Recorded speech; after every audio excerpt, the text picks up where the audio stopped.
Shalom. Welcome to the channel.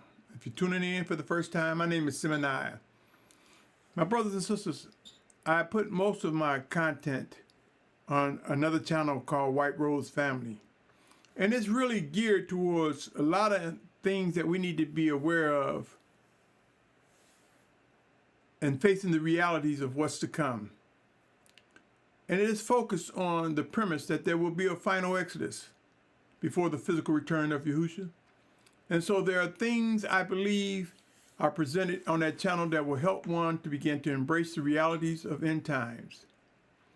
And I take this channel, Symmanayah, mainly with the premise to provide content that may help us to look at realities, but pursue maturity in the realities of what we understand to be happening in our lives as it relates to this set-apart walk, growing in maturity. We may disagree on the final exodus. I get that. But this channel, I want to say this, even though I still believe it's the final exodus. Listen to these words, my brothers and sisters. I will present things to do. There's a lot of talk about what's going on and end times are here and this is going to happen and that's going to happen. But I will present some things to do. And in this segment, I want to address the matter of transportation. Transportation. You see, in these end times, if you really believe tribulation is going to be as bad as it is, if you really believe the scriptures about famine, pestilence, and disease, earthquakes in diverse places, that means we're going to have to move at some point. At some point, there will be movement. Now imagine this, my brothers and sisters. Imagine watching mass crowds of people moving. Imagine a group of Hebrews beginning to say, let's be proactive and start moving sooner than the massive crowds. And imagine traveling to the point where you may have to stop, but you can't afford a hotel. You may have to stop, but you still want to be sheltered. Let me say this, my brothers and sisters. Each day, I believe Abba Yahuah gives me things of concern, things that I need to be aware of, and things that I must mention to you to be mindful of. And out of all these years, I've never been directed to look at the fact of in this movement, we can transform our cars, SUV, trucks, van, in a way in which we can live in them. So when I say things to do, what I want you to do, I think some of you, somebody will receive this message and will take heed. Begin looking at some YouTube videos about car conversion or living in a car or camping in your car, converting your SUV to a camper. Look at some YouTube videos and see what supplies, what contents, how you can organize your vehicle to sleep in, to live in, whether it be temporarily or for a long period of time. I believe that in the final days, my brothers and sisters, we ultimately will return to the promised land. And I believe between now and then, we will begin to learn how to live as minimalists. In other words, we don't need a gigantic house. We don't need all the conveniences that we have. I believe we can organize and communicate in a way where some will convert their vehicles and have things that you need, like a cooking device, a refrigerator, a place to lay your head.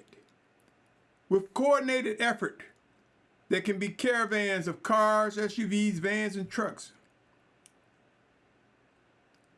And we learn how to share and work together to move, for movement is coming. But if we move together as Yahuah, with some of us having our vehicles equipped with some necessities, place to lay our head, food, water, ways to clean ourselves, from a minimalistic perspective, Just examine some YouTube videos.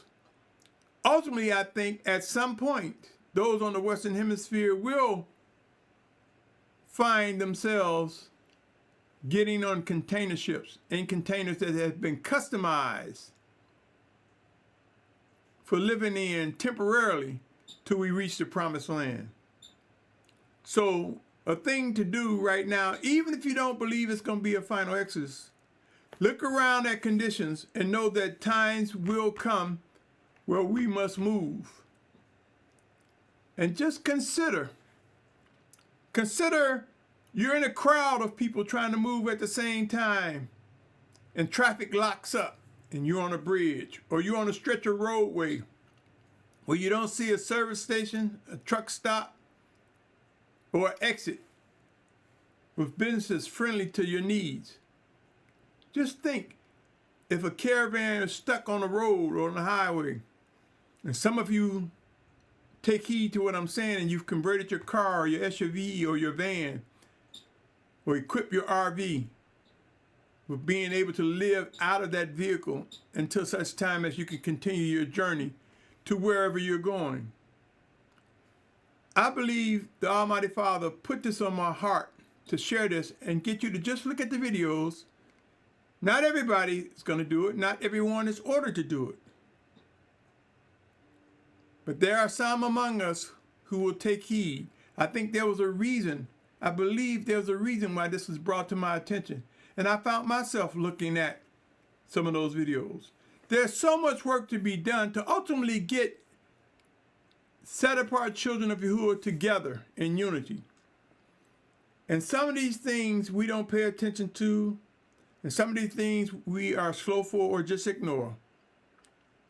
But these words will fall on the ears of those meant to receive it.